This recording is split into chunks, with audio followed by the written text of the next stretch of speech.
ఒక తండ్రికి తన సంతానం గర్వకారణం అవుతారు, గౌరవాన్ని పెంచుతారు.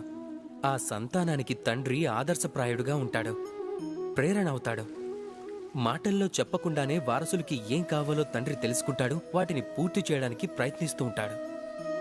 మరోవైపు సంతానం తమ తల్లిదండ్రులు గర్వపడేలా చేయటం కోసం ప్రయత్నిస్తూ ఉంటారు. కానీ ఈ బంధం ఒక స్థాయి వరకు వచ్చి విడిపోతుంది. అప్పుడు ఆ సంతానం తమ స్వంత నిర్ణయాలతో జీవిత భాగస్వామిని ఎన్నుకుంటారు. ఎందుకు?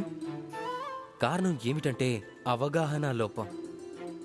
వారసుల వివాహ విషయానికి వచ్చేసరికి తల్లిదండ్రులు అనుకుంటారు తమ పిల్లలని అడగాల్సింది ఏముందని, వాళ్ళకి అనుచితం జరిగేలా మేము ఆలోచించలేమా అని. కానీ పిల్లలు అనుకుంటారు వాళ్ళ భవిష్యత్తుని ఎన్నుకోవటం తమ అధికారం అని. ఒకరి నిర్ణయాలు ఒకరిని బాధించినా ఎవరితో పంచుకోరు. చెయ్యాల్సింది ఒక్కటే, తల్లిదండ్రులు పిల్లలపైన స్నేహభావంతో వాళ్ల కోరిక ఏమిటో అర్థం చేసుకోవాలి.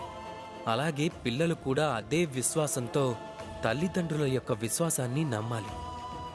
ఒక్కసారి ఇరువురు చర్చించుకుంటే వర్తమానం భవిష్యత్తు రెండూ బావుంటాయి. అలాగే మనసు ఎంతో సంతోషంగా చెప్తుంది. రాధా కృష్ణ.